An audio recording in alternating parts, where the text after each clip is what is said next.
हरे कृष्णा। आज चर्चा करने का प्रयास करेंगे 11वें अध्याय का 20वां नंबर श्लोक।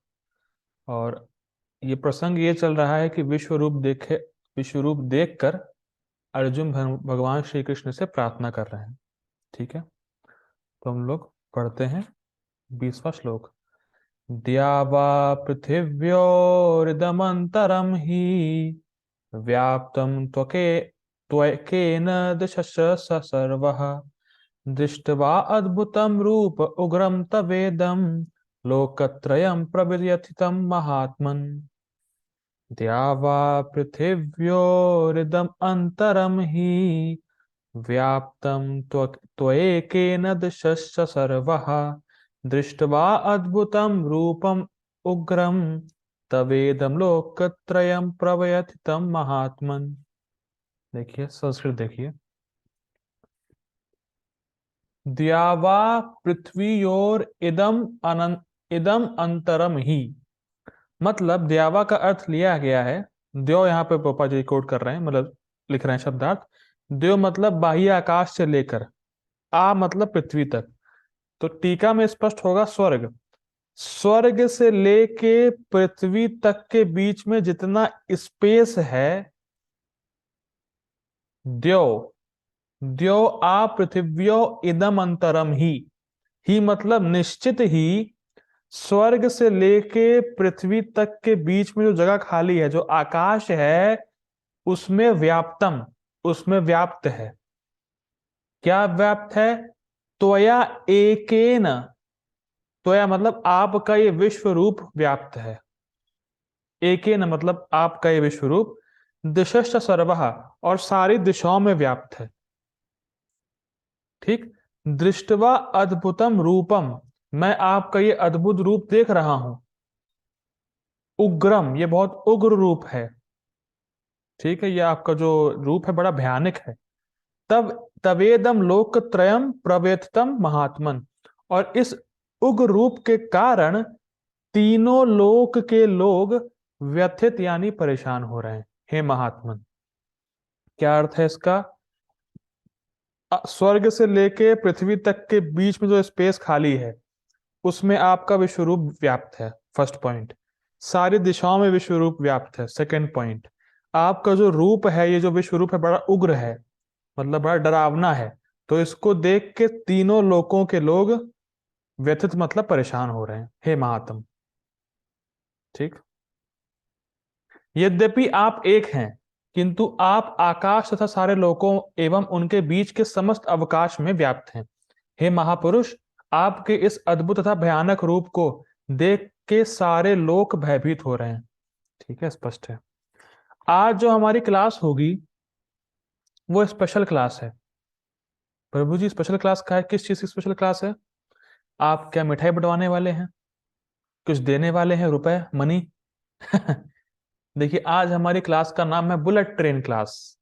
आज हम लोग इतनी फास्ट चलेंगे कि देखते हैं। आज हम लोग बहुत श्लोक कवर कर लेंगे एक ही क्लास में। बहुत फास्ट चलने वाले हैं हम लोग। ठीक है। गीता भूषण टीका। भगवान ने फिर अपना काल रूप दिखाया, जब अर्जुन उस रूप को देखने में मानसिक रूप से समर्थ हो सके। इसको 10 श्लोकों में कहा गया है। देखिए, हम लोगों ने 15 श्लोक की टीका में देखा था कि अब आगे आने वाले 17 श्लोकों में अर्जुन की प्रार्थनाएं। तो 15 से 31 तक अर्जुन की प्रार्थनाएं हैं। ये पढ़ रहे हैं हम लोग 20वां श्लोक। तो अब यहां से लेके आगे आने वाले 10 श्लोकों तक काल का वर्णन होगा। मतलब भगवान का काल रूप का वर्णन होगा। विराट रूप में 4 प्रकार की चीजें थी। सर्वदेवाकार, सहस्र शीर्ष रूप, प्रकृति के अंतर्यामी, और काल का रूप, किसी को अगर याद हो तो अब आगे आने वाले 10 श्लोकों में काल का रूप वर्णन किया जाएगा। ठीक। स्वर्ग और पृथ्वी के मध्य और सभी दिशाओं में जो भी आकाश है, स्पेस है, वह आपके इस एक रूप के द्वारा ही व्याप्त है। ठीक है। आपके इस अपरिमित, अपरिमित मतलब असीमित, अद्भुत एवं उग्र रूप को देखकर तीनों लोक भयभीत और संचालित हो रहे हैं। हे महात्म अर्थात आप सभी के आश्रय हैं। कहने का मतलब ये कि तीनों लोग व्यथित यानी डरे हुए हैं। और बहुत इंटरेस्टिंग बात, कभी कभी लोग प्रश्न करते हैं क्या ये विश्व रूप किसी ने देखा था अर्जुन के अलावा? यहाँ पे बिल्कुल स्पष्ट हो रहा है, तीनों लोकों के लोग भयभीत थे, और भयभीत आदमी तभी होगा जब देखेगा। तो इससे संकेत मिल रहा है केवल अर्जुन ही विराट रूप को नहीं देख रहे थे, देवता लोग भी देख रहे थे और तीनों लोकों के लोग देख रहे थे। स्पष्ट होता है, देखिए इसको देखिए यहाँ पे लिखा है।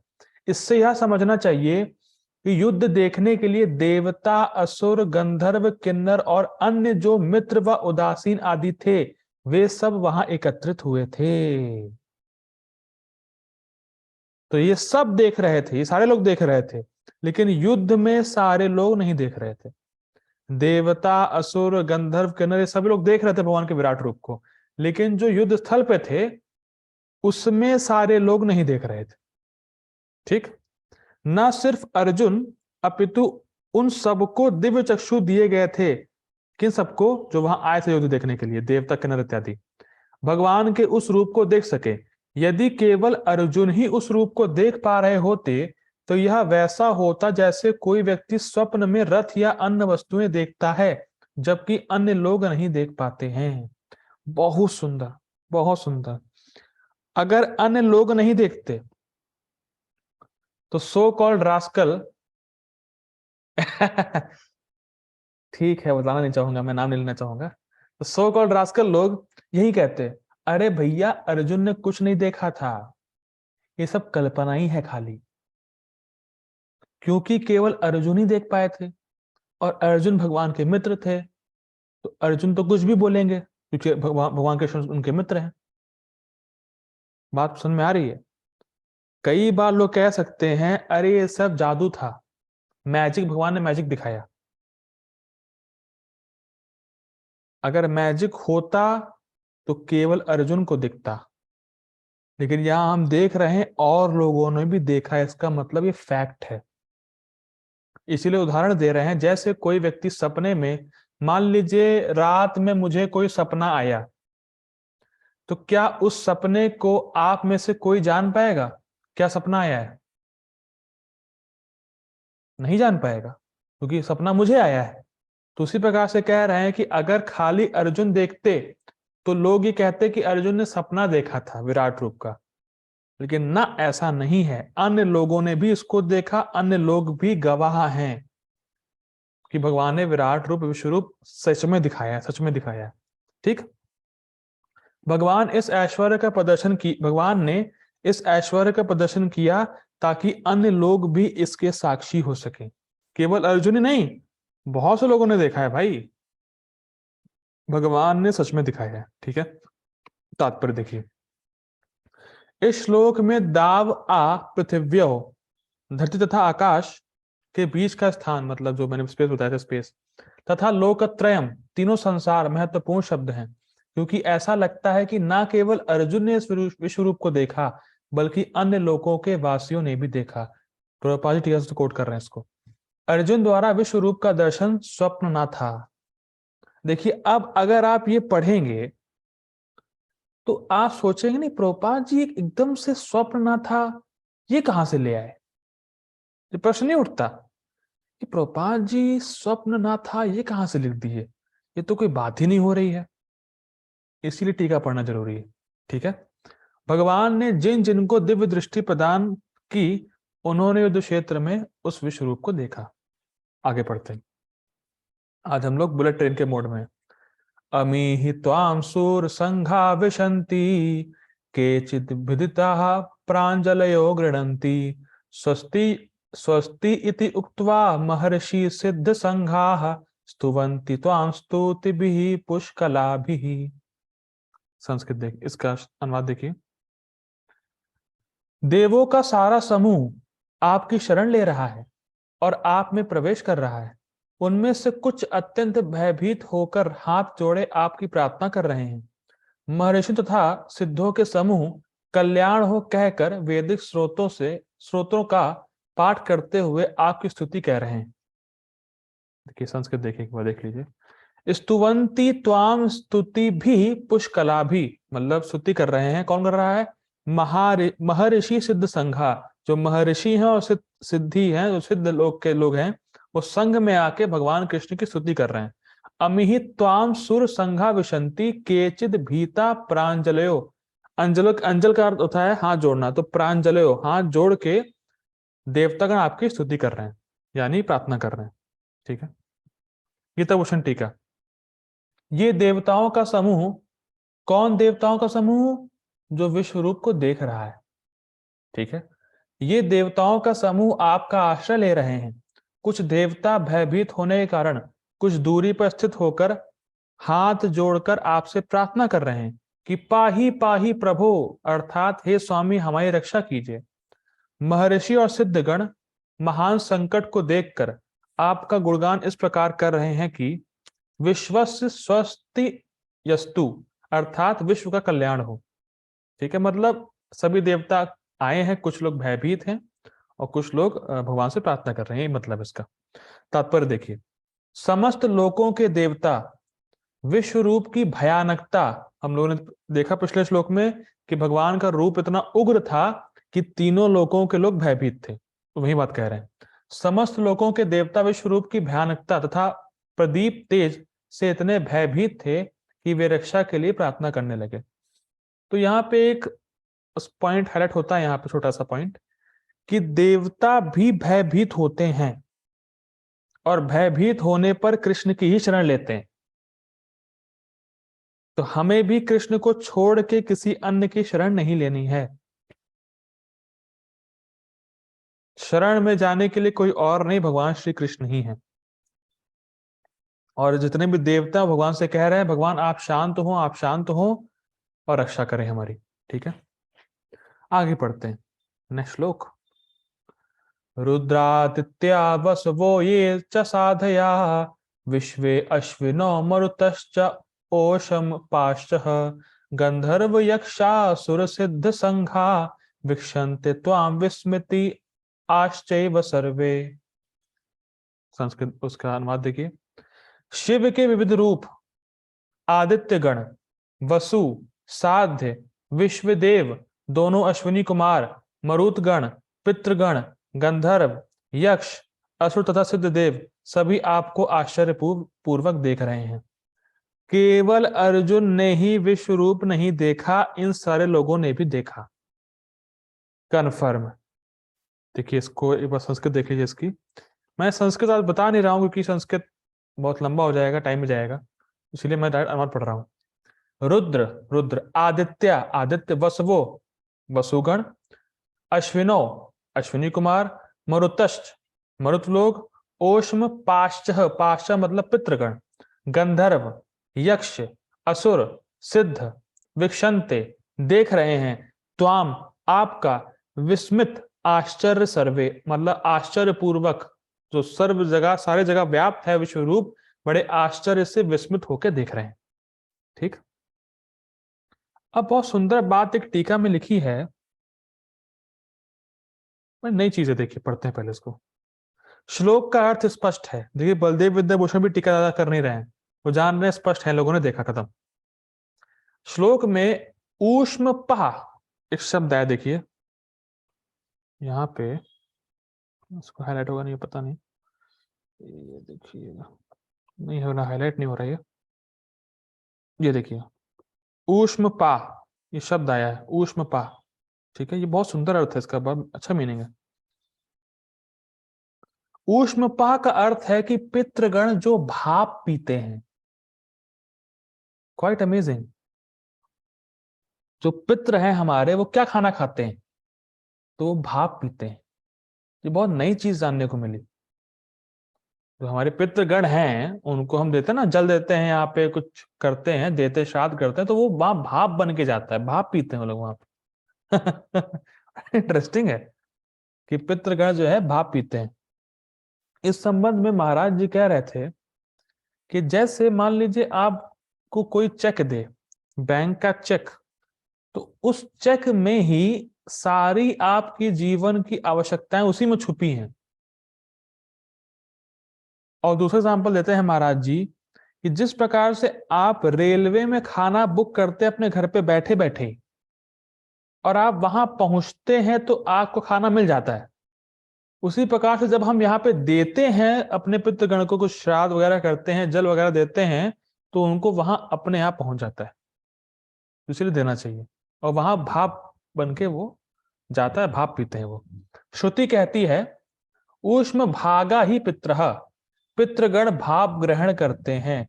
तैत्तरीय ब्राह्मण यजुर्वेद का श्लोक है, यजुर्वेद में लिखा है कि पितृगण भाप पीते हैं। इंटरेस्टिंग था ये, इसमें प्रभुपाद जी का कोई तात्पर्य नहीं है। नेक्स्ट श्लोक। रूपम महत्ते बहुवक्त्र नेत्रम, महाबाहो बहुबाहुरूपादम, बहुदरम बहुदृष्टा करालम, दृष्टवा लोका प्रवयथितास्तथाहम। इसका वो देखिए।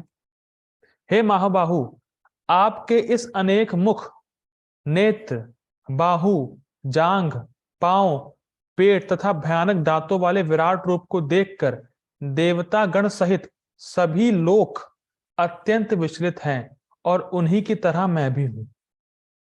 देखिए श्लोक देखिए।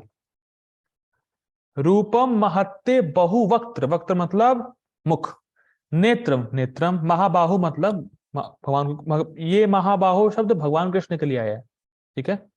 बहुबाहु मतलब बहुत सारे बाहु, रूपादम आपके रूप, बहु उदर बहुत सारे पेट, बहुदृष्टा, दृष्टा का अर्थ यहाँ पे शायद जांग ले रहे हैं प्रभुपाद जी, नहीं, बहुदृष्टा मतलब दांत, यहाँ पे हाँ उरु, यहाँ पे जो बहु बाहु उरु रूप, उरु आया है, बहु रू, उरु मतलब जांगे, बहुत सारे उरु हैं, मतलब जांगे हैं। बहु उदर बहुत सारे पेट हैं, बहुदृष्टा मतलब बहुत सारे दांत हैं, ठीक है। करालम मतलब भयानक दांत हैं, नोकीले। दृष्टवा लोका, इसको सारे सारे लोकों के लोग देख रहे हैं। और प्रव्यथिता मतलब व्यथित हो रहे हैं, तथा अहम और साथ में मैं भी हो रहा हूं। मतलब इसको इस विश्व रूप को देखकर सारे लोकों के लोग टेंशन में आ रहे हैं, परेशान हो रहे हैं, तथा अहम साथ में मैं भी हो रहा हूं, ठीक है। गीता भूषण टीका। तीनों लोक किस प्रकार भगवान के विश्व रूप को देखकर व्यथित हो रहे हैं, इसको इस श्लोक से उपसंहार कर रहे हैं। देखिए आप देख रहे होंगे बहुत सारे श्लोकों में ही बात आ रही है कि भयानक रूप को देखकर टेंशन में आ रहे हैं, परेशान हो रहे हैं, तो उस सीरीज को उपसंहार कर रहे हैं, मतलब यहाँ फाइनल कर रहे हैं कि सारे लोग देख के टेंशन में आ रहे हैं, भयानक भयानक रूप को देखकर परेशान हो रहे हैं। यह रूप बहुत भयानक था और इसके बहुत सारे दांत थे। बहुदृष्टा करालम, दृष्टा मतलब दांत, करालम मतलब भयानक। बाकी श्लोक स्पष्ट है, मतलब बाकी चीज स्पष्ट है, यहाँ पे बस ये बताया जा रहा है कि उनके बहुत सारे दांत थे, जो कि अभी तक नहीं बताया गया था।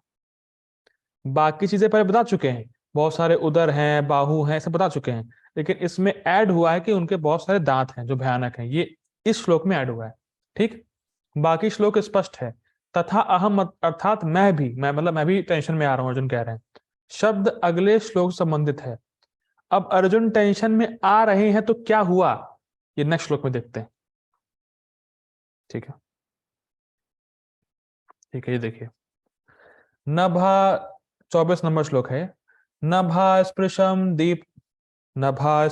दीप्तम अनेक वर्णम, व्यात आननम दीप्त विशाल नेत्रम, दृष्ट्वा हि त्वां प्रव्यथिता अंतरात्मा, धृतिम न विन्दामि शमं च विष्णु। नभा का अर्थ होता है आकाश। नभा स्पृशम, स्पर्शम मतलब आपका ये विश्व रूप आकाश को छू रहा है। दीप्तम अनेक वर्णम, दीप्त मतलब ज्योतिर्मान है, मतलब बहुत प्रकाश निकल रहा है। अनेक वर्णम अनेक अलग अलग रंग का है। व्यात व्याताननम, इसका क्या अर्थ ले रहे हैं गोपाल जी? हाँ, मतलब बहुत सारे मुख खुले हुए हैं। दीप्त विशाल नेत्रम, वो बहुत विशाल नेत्र है आपका।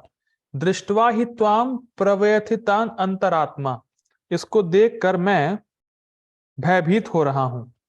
धृतिम न विंदामि, मैं अपना धैर्य रख नहीं पा रहा हूं। धृति मतलब धैर्य। धृतिम न विंदामि, मैं अपना धैर्य रख नहीं पा रहा हूं। शमम चा, शमम मतलब होता है मन को संयमित करना। मैं धैर्य भी नहीं रख पा रहा हूं और मन को कंट्रोल भी नहीं कर पा रहा हूं। मेरा मन परेशान हो रहा है। अब ध्यान दीजिएगा, इसका लिंक है। हम लोगों ने पढ़ा था भगवान ने अर्जुन को दिव्य चक्षु दिया, दिव्य मन नहीं दिया था। अर्जुन देख तो रहे हैं पर परेशान हो रहे हैं, क्योंकि अर्जुन के चित्त पे वही स्वरूप छाया हुआ है श्याम सुंदर का। उनको उसी में आनंद आता है। यहां बोला जा रहा है धृतिम न विंदामि शमम न शमम, मतलब मैं अपने मन को मतलब उदास होने से, परेशान होने से रोक नहीं पा रहा हूं। हे विष्णु, विष्णु मतलब सर्वव्यापी, जिसका रूप, जिसका विश्व रूप सर्वव्यापी है। ठीक है, तो पाजी का माँ देखें।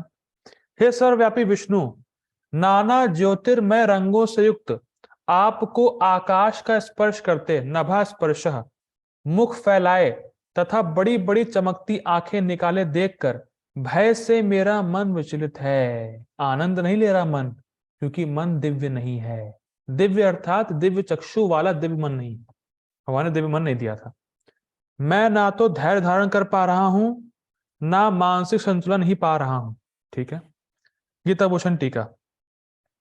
अर्जुन अब दो श्लोकों में अपने दैन्य को प्रस्तुत कर रहे हैं ताकि भगवान अपने उस विश्व रूप का संवरण कर लें। संवरण मतलब होता है बैक गियर, मतलब विश्व रूप से आप बैक गियर लगा के वापस जैसे थे वैसे ही आ जाइए।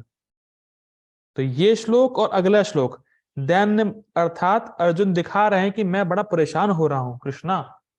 दैन्य का मतलब परेशान होना, अपनी परेशानी को दिखा रहे हैं अर्जुन इन दो श्लोकों में, ये वाला श्लोक अगला श्लोक, कि मैं बड़ा परेशान हो रहा हूं, कृपया करके आप जिस रूप में थे मेरे सखा के रूप में वैसे ही आ जाइए। ये विश्व रूप बड़ा भयानक है भाई। ठीक है, आपको देखकर मैं भयभीत और उद्विग्न मना हो गया हूं और मैं संतुष्टि या शांति को प्राप्त नहीं हो पा रहा हूं। हे विष्णु, ये कैसा रूप है? यह आकाश को स्पर्श कर रहा है और संपूर्ण अंतरिक्ष, पृथ्वी और स्वर्ग के मध्य स्थान, ये बात आई थी कि स्वर्ग से लेकर पृथ्वी तक के बीच में जो आकाश है उसमें भगवान का विश्व रूप व्याप्त है। ठीक, में व्यापक है और इसका विशाल मुख खुला हुआ है। अन्य शब्दों का अर्थ स्पष्ट है, मतलब इतनी व्याख्या बलदेव विद्याभूषण जी ने की है, बाकी जितने शब्द श्लोक में है उनका अर्थ स्पष्ट है, जिनकी व्याख्या पहले करते हुए आ रही है। ठीक है, यहां अर्जुन भगवान के काल रूप का दर्शन करके भयानक रस को प्रकट कर रहे हैं। देखिए, हम लोग ये पढ़ के निकल जा रहे हैं क्योंकि आज ज्यादा डिटेल में समझाने का कुछ कारण है नहीं, मतलब नहीं कुछ ऐसा समझाने वाला है। लेकिन इसको आप इमेजिन करिए कि आप अर्जुन की जगह खड़े हैं, इतना भयानक रूप, आकाश को स्पर्श करता वाला रूप, और इतनी मुंह खुला हुआ, दांतें विशाल दांतें और आंख इतनी जबरदस्त और प्रकाश फैला हुआ। क्या हालत हो रही होगी अर्जुन की? उस कंडीशन में जाना पड़ेगा हमें। ये श्लोक उस कंडीशन में जाने के लिए, इंस्टेड ऑफ कि मैं कुछ समझाऊं, उस स्थिति को अनुभव करने की बात है यहाँ पे। ये किस प्रकार से वो विश्व रूप होगा, इतना तेजस्वी होगा, इतने सारे बाहु, जांघें, पेट पूरा फैला हुआ और प्रकाश निकल रहा है, आंखें खुली हुई हैं, मुंह खुला हुआ है, दांत बड़े बड़े हैं। कई क्या हालत हो रही होगी अर्जुन की। ना आदि है, ना मध्य है, ना अंत है, कुछ दिख ही नहीं रहा है। अभी आगे आएगा कि अर्जुन ये भी देख पा रहे हैं कि दिशा कहां से, कौन सी दिशा कहां पे जा रही है, ये भी देख नहीं पा रहे हैं, कुछ नहीं समझ पा रहे हैं अर्जुन, इतना भयानक है वो। देवता लोग भी डर रहे हैं, चिल्ला रहे हैं, कह रहे बचाओ बचाओ। क्या रूप है भगवान का, विश्व रूप, काल। ठीक है, हम लोग आगे पढ़ते हैं 25वां श्लोक। दृष्टा करालानि च ते मुखानि दृष्टवैव कालान सन्निभानि दिशो न जाने दिशो न जाने, मैं दिशा जान ही नहीं पा रहा हूं, कौन सी दिशा कहां पर है। न लभे च शर्मा प्रसीद देवेश जगन निवासा दृष्टा करालानि च। अरे भैया, मैं आपके बड़े बड़े विकराल दांत देख रहा हूं, चते मुखानी, मुखों में, दृष्टिवैव काला अनल सन्निभानी। अनल का मतलब होता है अग्नि, तो प्रलय के समय जो अग्नि होती है, मैं उस प्रकार की अग्नि देख रहा हूं। दिशो न जाने, मैं दिशा को जान ही नहीं पा रहा, कौन सी दिशा कहां पर है। लभे का अर्थ क्या ले रहे हैं, मतलब मैं दिशा जान नहीं पा रहा हूं कि कौन सी दिशा कहां पर है, इसको प्राप्त नहीं कर पा रहा हूं। अच्छा, शर्म, शर्म का अर्थ यहाँ पे, शर्म का अर्थ यहाँ पे शर्माना नहीं है। शर्म का अर्थ यहाँ पे शाइनेस नहीं है। हर जगह शर्म का अर्थ शाइनेस नहीं होता। यहाँ पे शर्म का अर्थ है मैं सुख को प्राप्त नहीं हो रहा हूं, मैं इसको देखकर सुखी नहीं हो रहा हूं। ना लभे च शर्मा, लभे का अर्थ है मैं सुख, लभे का मतलब होता है प्राप्त करना। ना लभे च शर्मा, मैं सुख को प्राप्त नहीं कर रहा हूं। प्रसीद देवेश जगन निवास, हे देव के ईश, हे जगन जगन निवास, ऐसी स्थिति है मेरी। ठीक। हे देवेश, हे जगन निवास, आप मुझ पर प्रसन्न हो। मैं इस प्रकार के आपके प्रलय अग्नि स्वरूप मुखों को तथा विकराल दांतों को देखकर अपना संतुलन नहीं रख पा रहा हूं। मैं सब ओर से मोहग्रस्त हो रहा हूं कि कौन सी दिशा कहां पर है, मैं कौन हूं, आप क्या है, विश्व रूप क्या है, आप कौन है, सब कुछ मोहग्रस्त। ठीक। गीता भूषण टीका।